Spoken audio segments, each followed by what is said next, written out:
The book which is Ikigai, and Ikigai में हम पढ़ रहे हैं फाइट फॉर योर सेल्फ। कल हमने लोगोथेरेपी के इसके दो टॉपिक्स और तो दो पैराग्राफ्स हमने कल पढ़े थे, जिसमें लिखा हुआ है कि लाइफ में अभी एग्जिस्टेंशियल फ्रस्ट्रेशन अगर है वो इसीलिए होती है क्योंकि हमको पता नहीं होता कि कल मुझे क्यों जीना है, कल उठ के क्या करना है, मुझे जल्दी उठ के क्या करना है, कल क्या क्या करना है। हमारे पास तो इतने काम होते हैं सुबह जल्दी उठ के करने के, इजंट इट?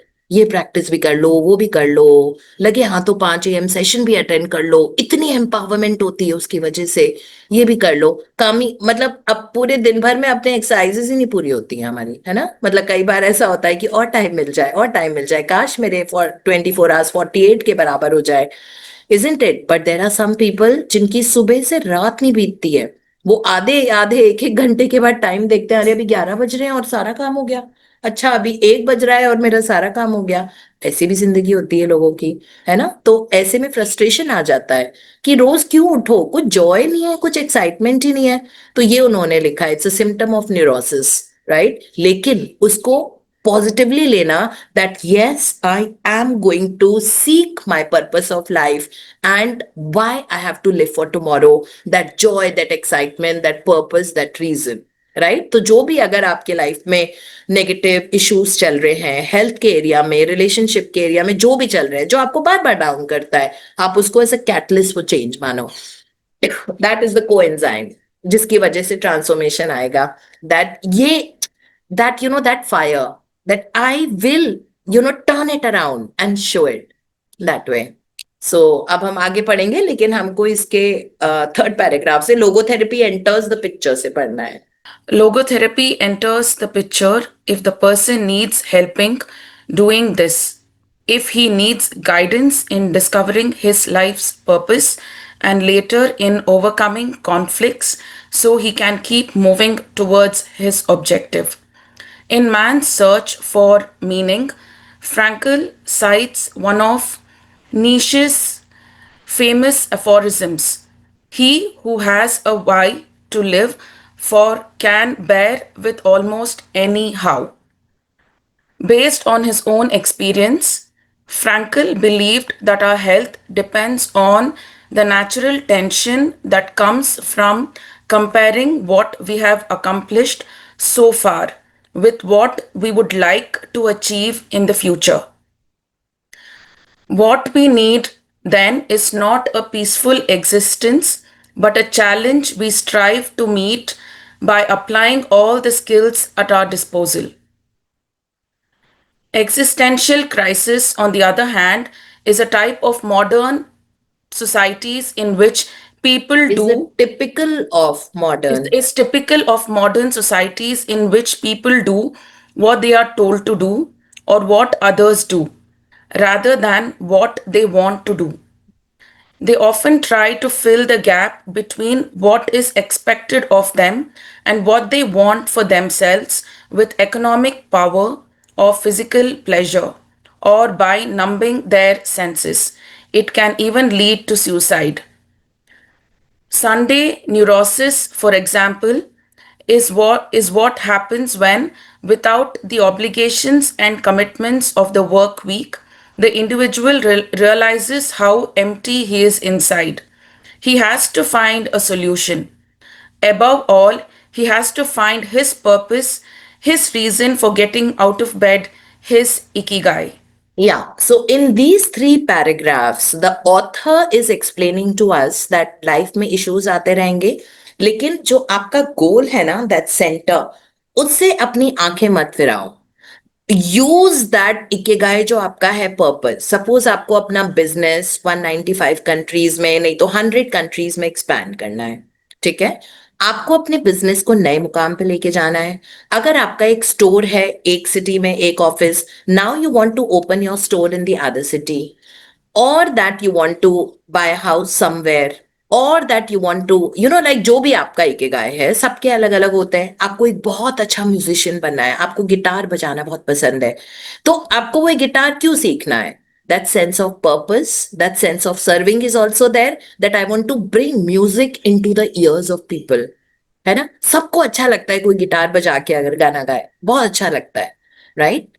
सो जब वो सिचुएशन होती है, that means that you love it so much that you are enjoying every bit of that, because वो आप करना चाहते थे, not because you told to do it, right? तो इसमें है कि अगर आपको कुछ इश्यूज भी आ जाते हैं, लेकिन आपका वो इकिगाई इतना स्ट्रांग है ना, जो आपके लिए एक पाथ पेव करता जा रहा है और आप उस पर चलते जा रहे हो, क्योंकि वो आपका लाइफ का पर्पस है, राइट? हमने एक आगे जाके हम पढ़ेंगे, जो बेस्ट मोमोज का काउंटर है ना जापान में, उसमें लिखा हुआ है ना, वो ब्रिज के नीचे बचपन से वो वहां पे मोमोज दे रहा है, और वो मोमोज दे दे के वो इतना बड़ा अमीर आदमी बन गया है, ठीक है? लेकिन वो, उसको ये नहीं लग रहा कि मुझे स्टोर चाहिए, उसको वो मोमोज बना के खिलाने में इतना इंटरेस्ट आता है कि वो कोई दुकान खोले ना खोले, टोक्यो में वो बंदा सुबह सुबह पहुंच जाता है वहां पे, क्योंकि he loves making momos and feeding people, and he is flocked with people. कभी भी वो ऐसे 5 स्टार एम्बियंस में उसने जाने की कोशिश नहीं की, क्योंकि उसका इकिगाई है that I love making momos and I love giving it to people and I love feeding people with my sushi. I think it's a sushi, it's not a momos.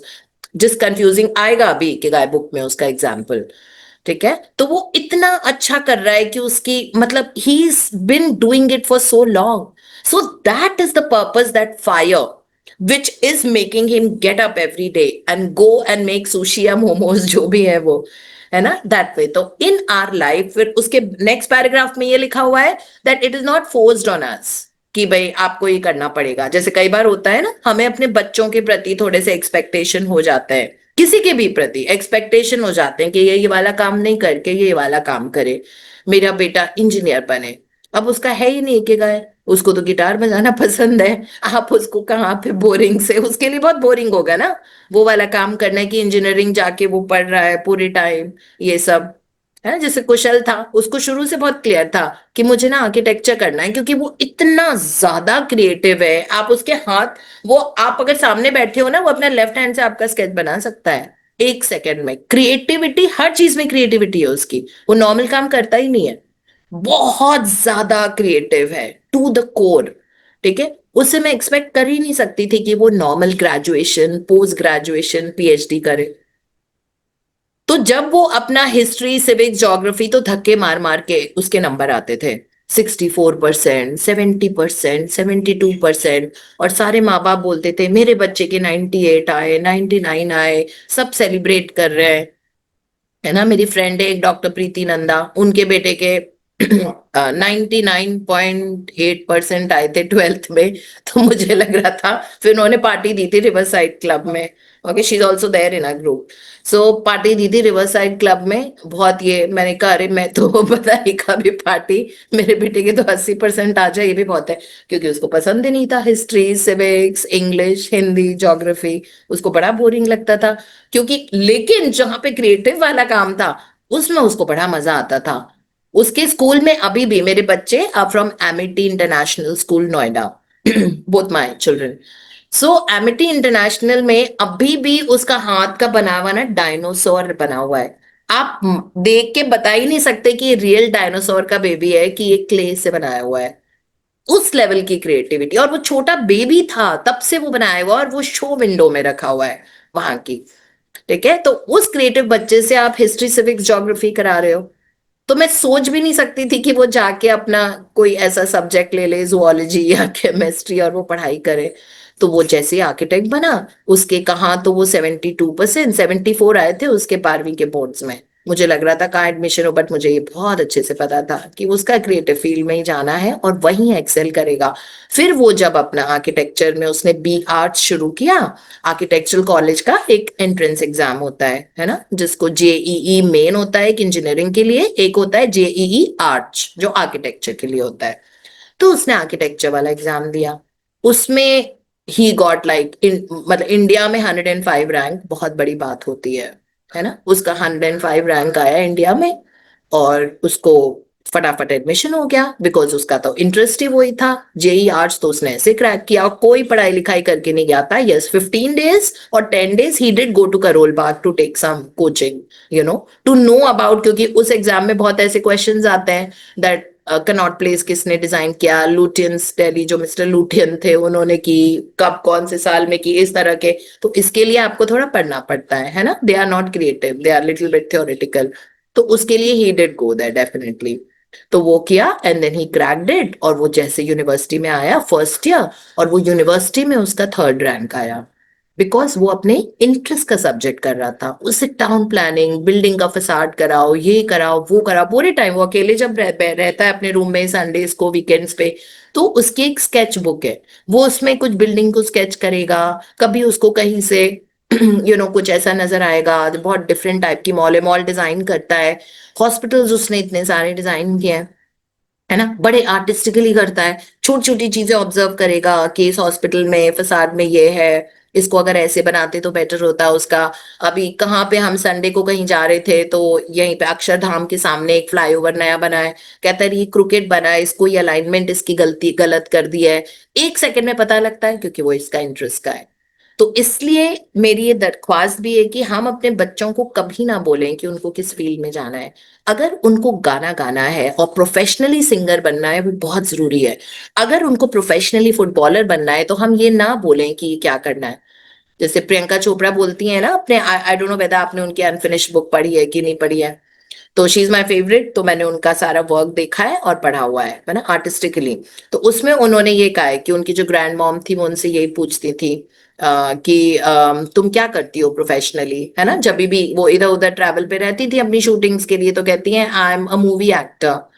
तो कहती हैं कि अच्छा ठीक है, तो एक्टिंग करती हो तुम, तो उन्होंने कहा हाँ, तो उन्होंने कहा हाँ, आपने आपको बताया ना मेरी पिक्चरें, कहती है कि अच्छा, तो तुम लेकिन तुम्हारा प्रोफेशन क्या है, तो उन्होंने कहा एक्टिंग है। कहते हैं अरे नहीं नहीं, वो तो ठीक है, लेकिन मतलब तुम्हारा मेन प्रोफेशन क्या है, क्योंकि लोग इन सब चीजों को प्रोफेशन नहीं समझते हैं, गिटारिस्ट बनना, ये बनना, है ना।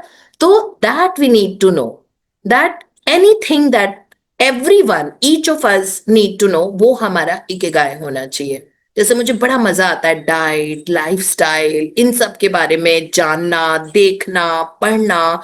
इतनी किताबें मैं पढ़ती हूँ क्योंकि इंटरेस्ट एरिया है, और इतने सालों से वो फायर एक्सटिंग्विश ही नहीं हुआ है, क्योंकि वो इंटरेस्ट एरिया था। Although my parents were very clear that I have to get into medicine only, right? But I did not. I just left it all and I went and joined nutrition and dietetics, and then continued doing it. And till date, like a thriving in that career, in that business, that way. And ये मुझे बड़ा मजा आता है, neuroscience बहुत बड़ा interest area है ये मेरा, बहुत बड़ा, मतलब I know now how brain works, क्या फायर हो रहा है, फीलिंग्स कैप्चर करना, ये सारा करना। So that is what it means, ikigai has to be something that you love to do, right, that is what it means. नहीं तो इसमें लिखा हुआ है कि नेक्रोसिस होती जाती है, टायर्ड हो जाओगे, दैट वे, एंड देन आपको, so the reason for getting out of the bed is your ikigai. Yes Archana. I feel empty inside. In a study conducted at the Vienna Polyclinic Hospital, Frankel's team found that 55% of the patients they interviewed were experiencing some degree of existential crisis. See, imagine 55% didn't know what they want to do in life. They are just getting up and sleeping, getting up, sleeping. Yeah. According to logotherapy, discovering one's purpose in life helps an individual fill that existential void. Frankel, a man who faced his problems and turned his objectives into actions, could look back on his life in peace as he grew old. He did not have to envy those still enjoying their youth because he had amassed a broad set of experiences that showed he had lived for something. Yeah, so this is very clear. According to logotherapy, हमारा जो purpose in life discover होता है, जो चीज करने में हमें बहुत अच्छा लगता है। मेरे जिम में एक फीमेल आती है, very smart. She is actually a trainer, like she takes personal training for others. Gym के ट्रेनर्स हैं ऑलरेडी डेजिग्नेटेड है 3 लोग, उनके अलावा she comes with 2 3 females and she trains them, and I see her involvement in work. I can't even tell you, वो actually उसका life का purpose है, चाहे वो कुछ भी करती हो professionally after 10 o'clock, but she is amazing with her work. तो कितना यूनिक है उनका पर्पस इन लाइफ, राइट। तो हमारे सारे मतलब कहते हैं कि अगर कोई भी इश्यू हमारी लाइफ में चल रहा हो, प्रॉब्लम चल रही हो, लेकिन हम सारे जो अपना इकिगाई जो है ना, वो it is like an umbrella जो हमको हमेशा मुसीबतों से भी प्रोटेक्ट करेगा और हमको फोकस एंड डायरेक्शन देगा लाइफ में as to you know where we have to head, and we will enjoy life to that degree. That's what he says. हाँ जी. Better living through logotherapy. A few key ideas. We don't create meaning of our life. As Sartre claimed, we discover it. We each have a unique reason for being, which can be adjusted or transformed many times over the years. Just as worry often brings about precisely the thing that was feared, excessive attention to a desire or hyper intention can keep that desire from being fulfilled. Humor can help break negative cycles and reduce anxiety. We all have the capacity to do noble or terrible things. The side of the equation we end up on depends on our decisions, not on the condition in which we find ourselves. We'll read only so much today. Thank you so Thank you, much. Thank you. So here कुछ points बताए हैं author ने logotherapy के, मतलब better living through logotherapy. तो उन्होंने बोला है we don't create the meaning, we actually discover it. ये हमको एक्चुअली देखना पड़ेगा कि हमें कौन सा काम करने में बहुत मजा आता है, राइट? सो वो काम करने में मजा आता है, जिसमें बड़ा मजा आता है 6 AM sessions and 11 AM sessions लेने में दोनों, and all that, and empowering people, listening to their happiness experiences, you know that. मुझे ऐसा लगता है मेरी जिंदगी सेट फुलफिल हो गई है. आपको मजा आता होगा गाना गाने में, मे बी यू नो, और may be you love something else, you love dressing up people because you have it in you know, like that way. तो सबका अपना मिशन होता है. Maybe you love your work of engineering. You're so good at putting things together and, you know, solving complex situations, making them simple for people that way. तो सबका अलग अलग इकेगा है. तो इसीलिए लिखा हुआ उन्होंने that हम सबका एक unique reason for being होता है ना, which can be adjusted and transformed over the years. Like life, learning is a lifelong process. लेकिन अगर हम ओवर अटैच हो जाएंगे उस चीज को, है ना, कहते हैं ना फेमिलियरिटी ब्रीड कंटेम्प्ट, या हम किसी चीज के पीछे भागेंगे तो वो हमसे और दूर भागती जाती है. So you don't have to give worry and anxiety energy to that thing. You have to give the energy of love, that you have to give it love, which is the opposite to the energy of anxiety and worry, right? अगर हम anxious रहेंगे, worried रहेंगे, उसके लिए इसका मतलब है उस चीज को हम प्यार तो दे ही नहीं रहे, हमें तो ग्रेटिट्यूड एंड लव की एनर्जी देनी है, तो वो देना है हमें. प्लस जो बेंटिनो मैसारो ने हमको बोला था कि make fun of and make light and had humour to your problems. Literally tell it that, oh, it's come to me, I know that it is just coming to me as a beautiful spice of my life, and I'm definitely overcoming this whole thing that way. तो ये उन्होंने लिखा था, and that is it. So we'll read so much today, and